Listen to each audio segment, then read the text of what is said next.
모르면 놓치는 통신지원금 최대 80만 원까지 인터넷 끝판왕에서 받을 수가 있는데요. 지금 내가 받을 수 있는 통신지원금 확인만 해도 스타벅스 커피 쿠폰을 드리니까요. 고정 댓글에서 확인해보세요.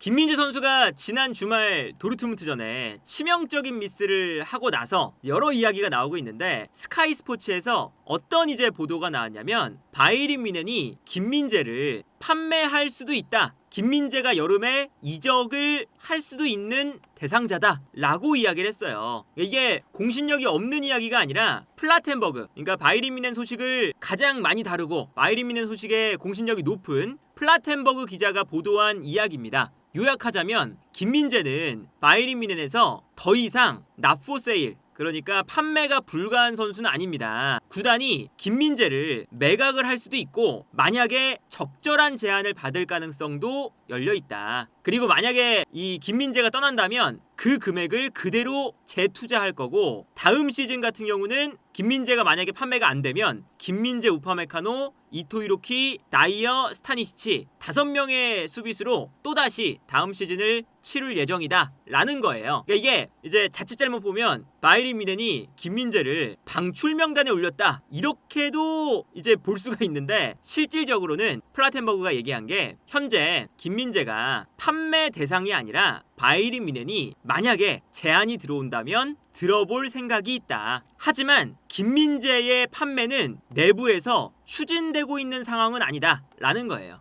그러니까 이게 바이에른 뮌헨이 이적 시장에서 방출 명단에 올렸다, 그럼 적극적으로 판매를 하는 거잖아요. 근데 적극적으로 판매를 하는 게 아니라 내부에서는 김민재가 판매 대상자는 아니지만 만약에 좋은 제안이 들어온다면 들어보겠다, 이적료가 좋다면, 그런 거예요. 그래서 이제 뭐 플라텐버그의 이 기사에도 지금 김민재의 실수가 좀 많이 나오고 있고 수비 괴물이 등장하는 빈도가 이번 시즌에 조금 적다. 그래서 김민재가 완전히 납포세일은 아니지만 스카이 스포츠에 따르면 바이에른 뮌헨은 일단은 김민재가 여름에 팔리지는 않을 것 같다 라는 겁니다. 그래서 예를 들면 김민재가 판매가 된다면 환승을 할 거다, 다른 수비수로. 그래서 그 중에 후보 중에 한 명은 본머스의 하위센이다. 하위센도 요즘에 인기가 많죠. 그리고 이제 예를 들면 이제 김민재가 판매가 어려운 이유, 김민재가 이번 여름 이적 시장에 제안을 받으면 들어보겠다 이런 건데, 이적 가능성이 높지 않은 이유는 뭐냐면 김민재 선수가 애초에 이적료가 높아요. 2023년 작년 시즌에 5천만 유로의 이적료로 나폴리에서 뮌헨으로 이적을 했습니다. 그리고 5천만 유로의 이적료는 800억가량의 이적료예요. 중앙 수비수가 800억가량의 이적료를 만들어내는 건 정말 비싼 이적료거든요. 이제 그러다 보니까 이제 김민재 선수가 바이에른 뮌헨도 영입한 금액이 있으니까 그 정도를 받아야 판매가 되는 거잖아요. 그런데 이 정도의 금액이 들어오면 들어보겠다라는 거죠. 그러니까 이게 지금 뮌헨 입장에서도 어떤 게 또 생각이 있는 거냐면 다음 이제 이적 시장에 큰 영입이 예정되어 있습니다. 어떤 영입을 계획하고 있느냐? 비르츠 영입을 계획을 하고 있죠. 근데 비르츠의 이적료가 어느 정도로 지금 생각이 되냐면 1억 3천 혹은 1억 4천만 유로예요. 1억 4천만 유로면 2천억이 넘는 금액입니다. 2천억. 그런데 바이에른 뮌헨이 이 금액을 지불하고 비르츠를 어떻게든 데려오겠다, 지금 이런 거거든요. 플라텐버그의 이 보도에 따르면 김민재가 만약에 판매가 안 되면 김민재가 떠나지 않을 때 그대로 김민재, 우파메카노, 이토 히로키, 다이어, 스타니시치 중앙 수비수의 영입 없이 그대로 다음 시즌도 이 스쿼드로 시작할 거다 라는 얘기가 나와요. 지금 이 비르츠를 영입하기 위해서 막대한 이적료를 지금 지출할 상황이니까 중앙 수비 라인에 김민재가 만약에 많은 이적료를 받고 팔린다면 그 이적료로 중앙 수비수 다른 선수를 영입하겠지만, 그렇지 않은 이상은 따로 영입을 안 할 거다. 그리고 여기에 더해서 이적료를 많이 받아야 김민재만큼 좋은 수비수를 사올 수 있고, 그리고 이제 이적료를 많이 받아야 어떤 중앙 수비수를 사오고 남는 돈을 또 비르츠 이적에 또 투자를 할 수가 있잖아요. 그런 거기 때문에 김민재 선수의 이적료를 많이 받아야 되는 바이에른 뮌헨의 상황이다. 그런데 지금 이게 들어볼 여지가 있다, 이 얘기가 어떤 거냐면 아무래도 김민재 선수에 대한 기대감이 이 나폴리에서 스쿠테토로 이끌었던 그 기대감이에요. 계속 이런 얘기가 나옵니다. 이때 심지어 28골만 실점하는 엄청난 퍼포먼스였고 모두가 김민재를 괴물이라고 불렀습니다. 하지만 바이에른 뮌헨에서는 이런 성과를 현재 제한적으로만 보여주고 있습니다. 그리고 기대했던 것만큼 안정감을 제공하지 못하고 있는 상황이에요. 그래서 이번 시즌에 김민재는 6번의 실수를 저질렀고요. 6번의 실수를 저지르면서 유럽 5대 리그에서 센터백 순위에서 1위를 차지하고 있다. 어떤 일이냐? 6번의 실수가 나왔고 이게 실점으로 연결된 실수가 6번 나왔다. 이제 뭐 여러 선수가 나와 있는데 김민재가 6번으로 1위래요.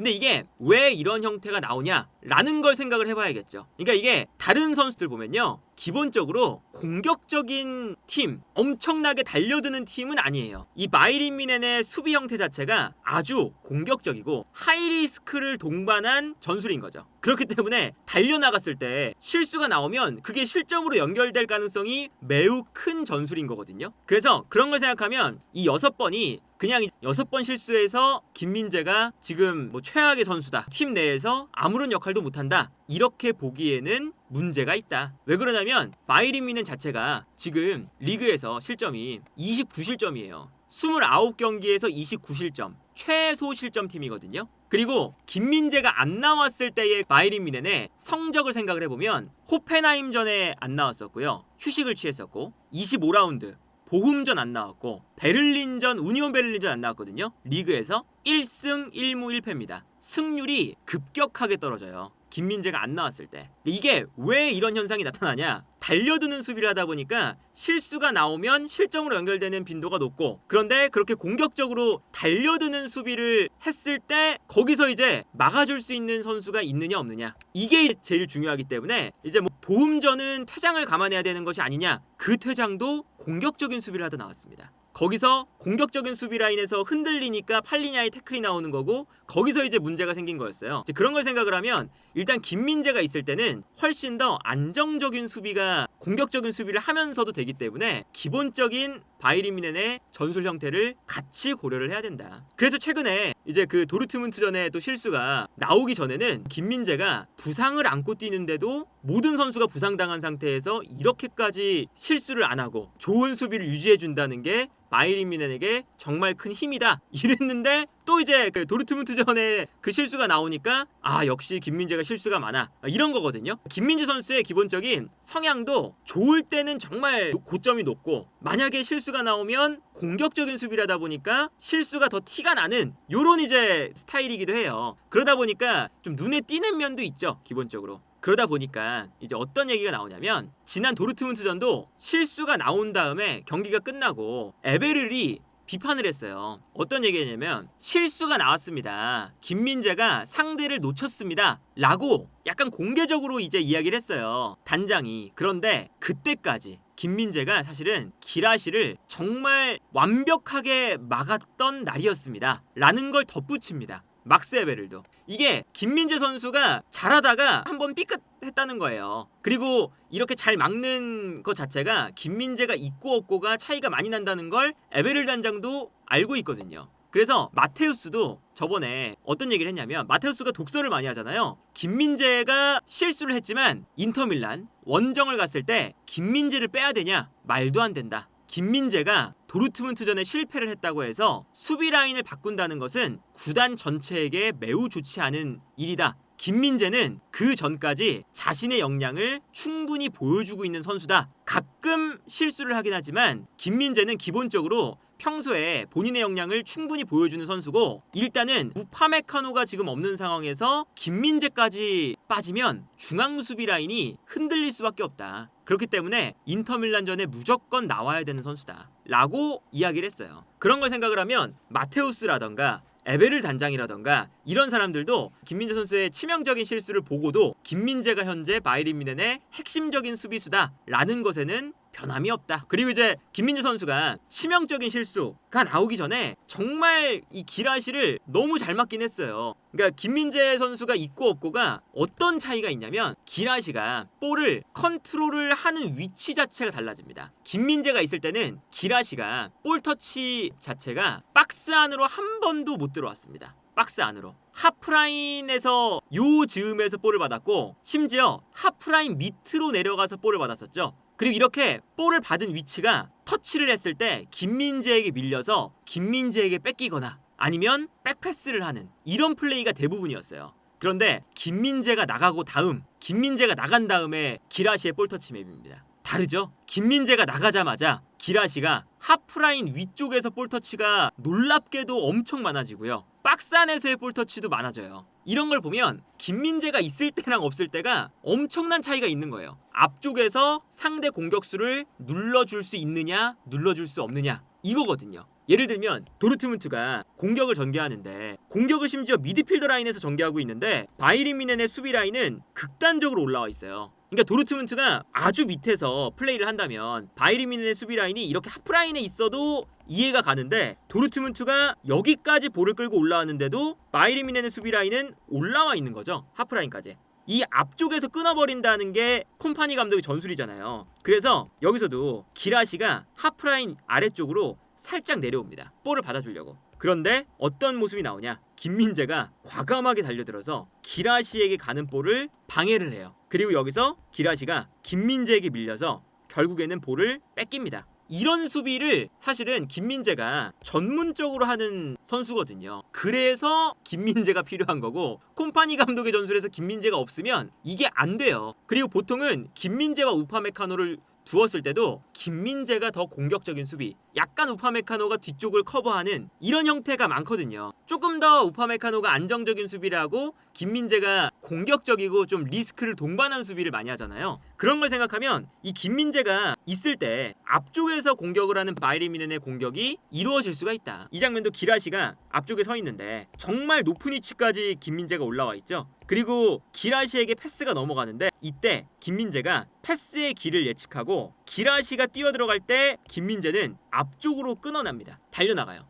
기라시는 뒤로 뛰어들어가고 있죠. 그러니까 김민재가 기본적으로 피지컬도 좋지만 이런 예측력이 뛰어나잖아요. 그래서 김민재가 유유히 기라시는 순간적으로 패스의 루트를 놓쳤는데 김민재가 앞으로 나와서 볼을 끊어서 다시금 앞쪽으로 패스를 보내주는 이런 플레이를 하는 걸 볼 수가 있습니다. 저기서 끊어내니까 뮌헨이 계속 공격을 할 수가 있는 거죠. 이 장면도 마찬가지입니다. 볼이 넘어왔는데 김민재가 달려나와서 걷어내는 장면이거든요. 근데 기라시가 피지컬이 안 좋은 선수도 아닌데 김민재가 기라시의 머리 위로 올라타서 볼을 걷어내요. 그러니까 이런 피지컬이 있기 때문에 스팔레티 감독도 나폴리에서 정말 미친 듯한 공격 축구를 했던 거고, 그리고 콤파니 감독도 김민재가 있으니까 바이에른 뮌헨에서 미친 듯한 공격 축구를 하는 거예요. 그래서 이번 시즌 시작하기 전에 사실 지난 시즌에 더리우트가 바이에른 뮌헨 수비 라인에서 후반기만 따지면 전반기에는 못 나왔으니까 더리우트가, 그리고 폼도 안 좋았죠. 그런데 후반기에는 투엘 감독 체제에서 가장 안정적인 수비를 했던 선수가 더리우트였어요.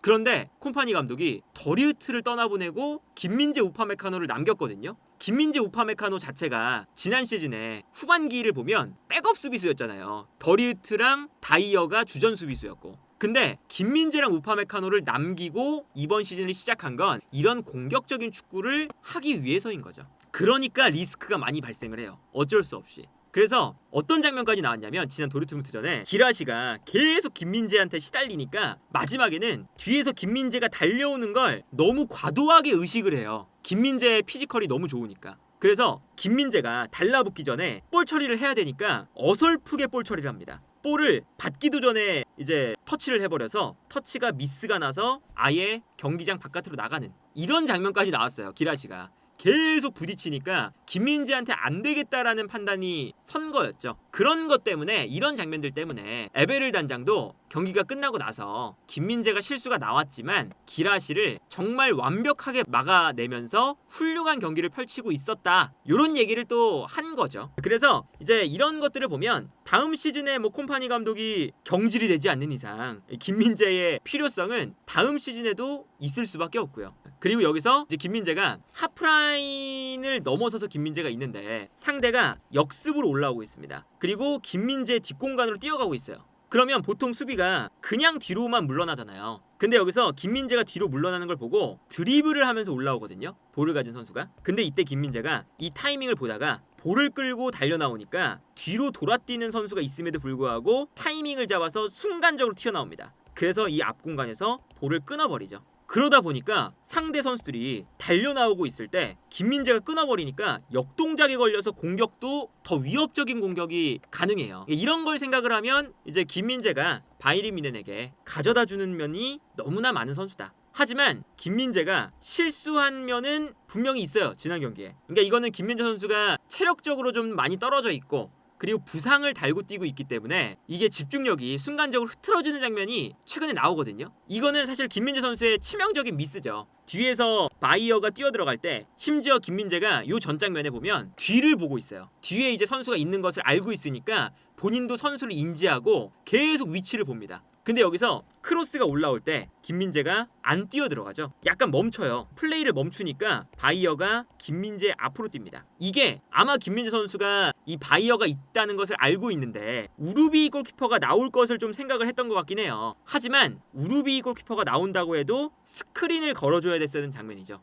근데 우루비 골키퍼도 안 나오고 김민재도 멈추니까 요 사이에서 편안하게 헤더 득점이 나오죠. 이거는 누가 봐도 이제 김민재 선수가 실수한 장면이긴 합니다. 하지만 이런 실수가 나오는 것에 대한 이제 어느 정도 또 이해를 해줘야 되는 게 부상을 달고 출전 시간이 많아요. 이번 시즌 출전 시간을 보면요, 김민재가 키미히 다음으로 많거든요. 3,483분. 심지어 이 수치가 김민재 선수가 몇 경기를 몸 관리해준다고 뺐는데, 리그에서도 몇 경기를 뺐는데도 김민재가 여전히 키미히의 바로 다음 출전 시간을 기록하고 있습니다. 41경기에 나왔어요. 그리고 키미히가 44경기에 나왔죠. 이런 걸 생각하면 김민재 선수가 정말 많은 출전 시간을 부여받고 있는 거고요. 그리고 올리세도 44경기인데 올리세 같은 경우는 출전 시간을 중간에 조절을 받으니까 3,000분이 안 넘어요. 근데 김민재는 3경기를 덜 뛰었는데도 3,400분이다. 그만큼 이제 김민재 선수가 이 출전 시간도 많고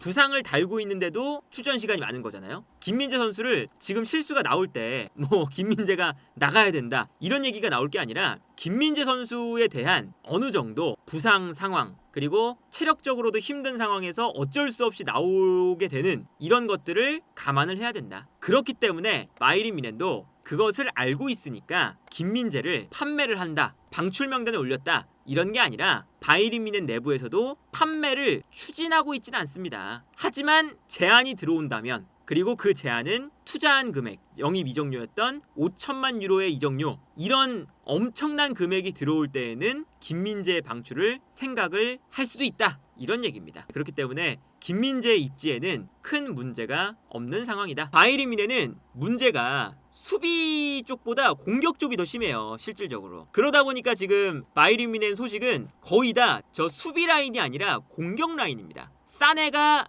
재계약을 할 것이냐 말 것이냐, 바이에른 뮌헨이 선택해야 된다. 코망을 떠나보낼 것이냐 안 떠나보낼 것이냐, 바이에른 뮌헨이 이제는 선택해야 된다. 코망이 만족스럽지 않다. 그나브리 남길 것이냐 떠나보낼 것이냐, 만족스럽지 않다. 이런 거거든요. 그러니까 이게 공격 지역에서 올라와서 수비를 한다는 건 기본적으로 김민재나 우파메카노나 이런 수비 라인에서 너무 리스크가 많은 상태로 수비를 하는 거잖아요. 근데 이렇게 리스크가 많은 수비를 했으면 공격 지역에서 골을 넣어야죠. 근데 이게 리스크가 있는 수비는 수비대로 하고 골을 못 넣으니까 여기서 문제가 생기는 거거든요. 보통 바이에른 뮌헨의 경기는. 그러다 보니까 이 나오는 루머들도 수비 쪽보다는 공격 쪽에 집중이 돼 있다. 그래서 다음 시즌 이 여름 이적 시장에도 아마 수비 쪽보다는 공격 쪽에 대한 이야기들이 더 많이 나올 예정이다.